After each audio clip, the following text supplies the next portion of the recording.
आज आपण मस्तपैकी साईपासून 3 पदार्थ बनवणार आहोत. पाहिल्यानंतर तुम्ही लगेचच बनवायला घ्याल. तर आपण आता जी साय साठवतो आहे, त्यापासून आपल्याला एकदम छान आणि मस्तपैकी सगळ्यांच्या आवडीचे 3 पदार्थ आपण बनवणार आहोत. तर त्यासाठी तुम्हाला व्हिडिओ मात्र नक्की शेवटपर्यंत पाहावा लागेल. पहा, अगदी आणि अजिबात काहीही आपलं वाया जाणार नाही. तर बघा आता ते 3 पदार्थ कोणते आहेत ते बघण्यासाठी व्हिडिओला लाईक करा आणि चॅनलला सबस्क्राईब करा आणि शेजारील बेल आयकॉनला क्लिक करा, म्हणजे येणाऱ्या अशाच नवनवीन व्हिडिओ तुमच्यापर्यंत पोहोचत राहतील. चला तर मग आता इथे रेसिपीला सुरुवात करूया.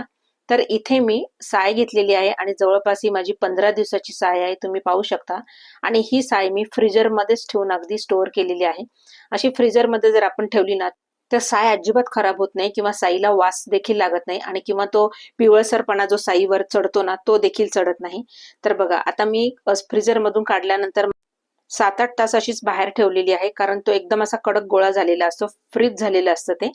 तर ते आपल्याला अगदी स्मूथ होण्यासाठी आणि अनफ्रीज होण्यासाठी आपल्याला मात्र हे 7-8 तास आपल्याला हे बाहेर ठेवायचं आहे. बघा किती छान आणि स्मूथ झालेली आहे अगदी. आणि त्यावेळेस आपल्याला मस्तपैकी अशी एकजीव करून घ्यायची आहे, थोडी वर खाली करून घ्यायची आहे. आता यामध्ये आपल्याला जवळपास अर्धी वाटी ही दही घालून घ्यायचं आहे. दह्याने काय होतं ना, की आपलं जे तूप बनणार आहे ना, ते अगदी रवाळ बनणार आहे. बघा आता हे दही घातल्यानंतर आपल्याला यामध्ये सगळं मिक्स करून घ्यायचं आहे. आणि आता ह्या स्टेजला आपल्याला 1 चमचा मात्र आपल्याला बेकिंग सोडा घालून घ्यायचा आहे. बेकिंग सोडा वापरल्याने काय होतं, की आपलं हे लोणी आहे ना, हे अगदी पटकन निघतं. आपल्याला कोणत्या मिक्सरची गरज नाही किंवा खूप जास्त आपल्याला त्याला अगदी घुसळायची देखील गरज नसते. बघा तुम्ही पाहू शकता, अगदी 2 ते 3 मिनिटांमध्ये आपलं हे लोणी जे आहे ना, ते पटकन तयार होणार आहे बघा. आणि आता उन्हाळ्याचे दिवस आहे असल्यामुळे हे पटकन तयार होतं. हिवाळ्यात थोडा मात्र अगदी वेळ लागतो. त्यावेळेस आपल्याला दही आणि सोडा घालून हे अगदी थोडा 3-4 तास तरी आपल्याला हे बाजूला ठेवून द्यावं लागतं. पण आता मात्र उन्हाळ्याचे दिवस असल्यामुळे हे अगदी पटकन हे असं आपलं लोणी वर येतं. पाहू शकता तुम्ही, पाणी आणि लोणी एकदम वेगवेगळं झालेलं आहे आणि अजिबात भांड्यांचा पसारा नाही किंवा काही नाही, एकदम पटकन होतं हे. पाहू शकता तुम्ही किती छान अगदी आपलं लोणी वेगळं झालेलं आहे आणि पाणी वेगळं झालेलं आहे. पाहू शकता तुम्ही. पण असं पाणी वेगळं झालं आणि लोणी वेगळं झालं इतपत आपल्याला मात्र घुसळायचं आहे. अगदी 2 ते 3 मिनिटं सुद्धा मला लागलेली नाही इथे, तुम्ही पाहू शकता व्हिडिओ दाखवल्याप्रमाणे. आता यामध्ये आपल्याला चांगलं पाणी हे घालून घ्यायचं आहे. बघा आता हे चांगलं पाणी घालून घेतलेलं आहे. आता हे सगळं लोणी आपल्याला एकसार करून घ्यायचं आहे, एकत्र करून घ्यायचं आहे. पहा किती छान आपलं मस्त अगदी लोणी तयार झालेलं आहे, तुम्ही पाहू शकता व्हिडिओत दाखवल्याप्रमाणे. हे म्हशीच्या दुधाच्या साईपासून बनवलेलं आहे. तर आपण आता इथे हे लोणी असं व्यवस्थित काढून घ्यायचं आहे. पूर्ण ते पाणी आहे, पूर्ण जे ताक तयार झालेलं आहे ना खाली, ते आपल्याला वेगळं करून घ्यायचं आहे आणि लोणी मात्र वेगळं करून घ्यायचं आहे. बघा किती छान अगदी स्मूथ असे गोळे तयार होत आहेत लोण्याचे.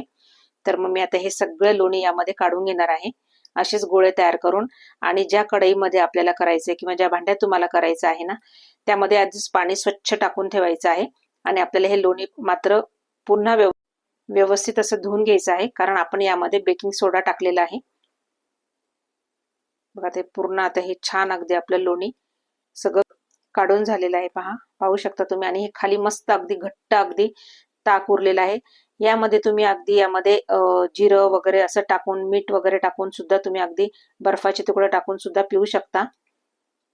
पण आपण आता ह्या ताकापासून वेगळा पदार्थ तयार करणार आहोत. बघा आता हे लोणी पण मी स्वच्छ धुवून घेतलेलं आहे. आता याच्यामधलं सगळं पाणी आपल्याला काढून घ्यायचं आहे. आता यातलं मी सगळं पाणी काढून घेणार आहे. स्वच्छ असं पाणी निघून जातंय आणि मस्त आपलं हे लोणी बघा एकदम स्वच्छ झालेलं आहे.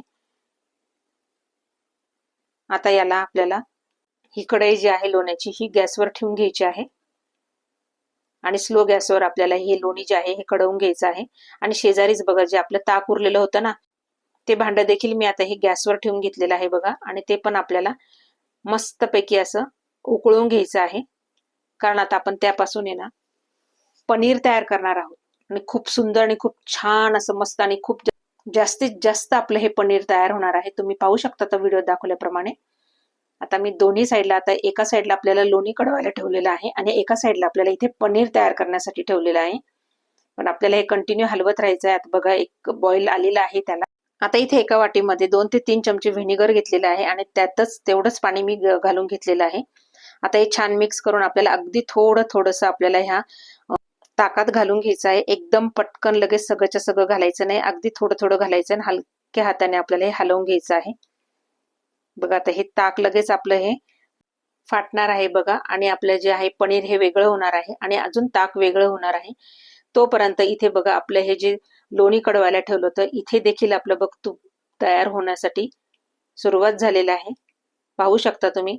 इथे मात्र आपल्याला जे उरलेलं असतं खाली जी बेरी उरलेली असते ना ती अगदी अशी ब्राउनिश होईपर्यंत आपल्याला हे तूप आहे ना कडवून घ्यायचं आहे. अगदी व्हाईट राहिल्यानंतर काढायचं नाही, नाहीतर आपलं जे तूप आहे ना ते लवकर त्याला वास लागतो आणि लवकर खराब होतं. त्यामुळे असं छान अगदी मस्त जी खालचं जी बेरी उरलेली आहे ती अगदी अशी ब्राउनिश होईपर्यंत आपल्याला हे कडवून घ्यायचं आहे. आता इथे देखील आपलं पनीर तयार झालेलं आहे. तर हे मस्तपैकी आपल्याला गाळून घ्यायचं आहे. एक आपल्याला बाउल घ्यायचं, त्यावर छान अगदी पांढरं फडकं घालून घ्यायचं आहे पातळ आणि त्याच्यावर आपल्याला हे गाळून घ्यायचं आहे. आता हे सगळं मी गाळून घेतलेलं आहे बघा, पनीर वेगळं झालेलं आहे. अशा आपलं हे पनीर सुद्धा इथे तयार होणार आहे, पाहू शकता तुम्ही. आणि छान आपल्याला ते फडक्यामध्ये मस्त अगदी त्यातलं पाणी सगळं काढून घ्यायचं आहे. पण आता इथे एकदम खूपच गरम आहे, तर थोडं बाजूला ठेवून थोडंसं गार झालं की मग सगळं पाणी काढून ठेवायचं आहे. त्याच्यानंतर इथे मी रबर बँडनी बांधून अगदी अर्धा तास आपल्याला हे असंच ठेवायचं आहे टांगून, म्हणजे यातलं सगळं पाणी निघून जाणार आहे आणि आपलं पनीर एकदम छान तयार होणार आहे. चला आता इथे आपलं जे तूप गार झालेलं आहे ते एका स्वच्छ अगदी काचेच्या बॉटलमध्ये मी हे गाळून घेणार आहे. बघा तुपाची क्वांटिटी पण बघा किती छान निघालेली आहे, खूप जास्तीत जास्त तूप निघालेलं आहे. आता हे मी गाळून घेणार आहे, पाहू शकता तुम्ही.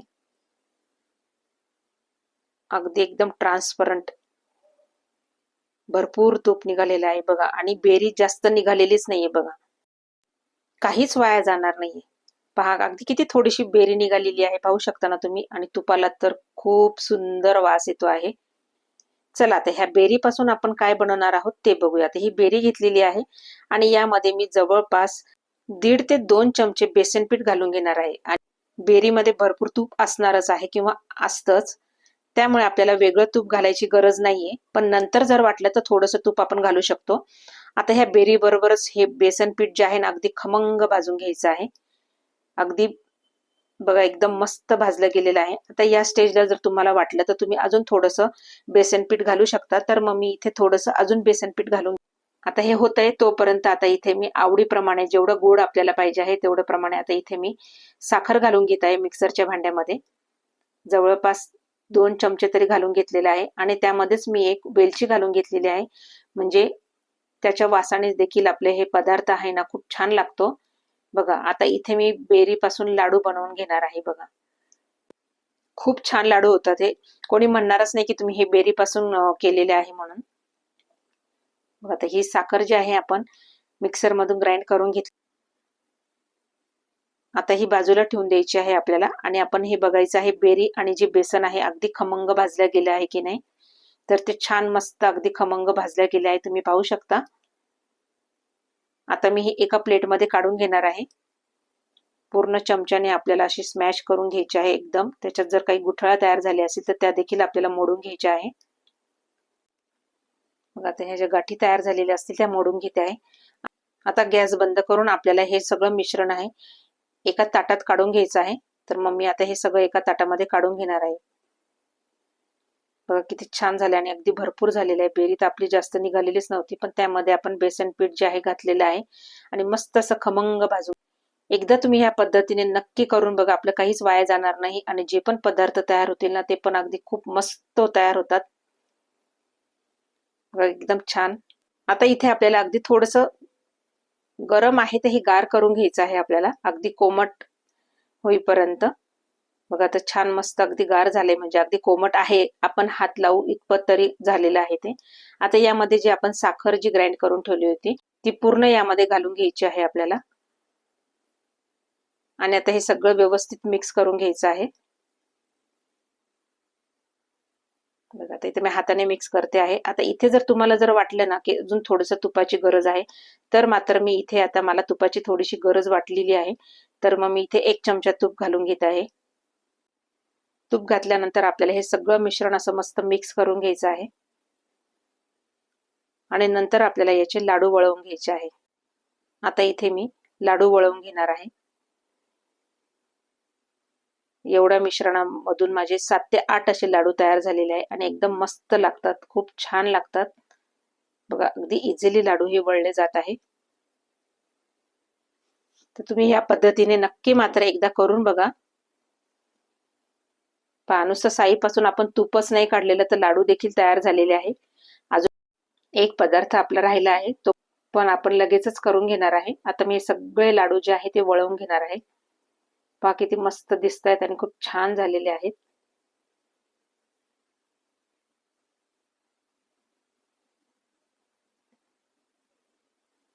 किती मस्त झालेले आहेत आपले हे लाडू. आता हे बाजूला ठेवून देऊया आपण.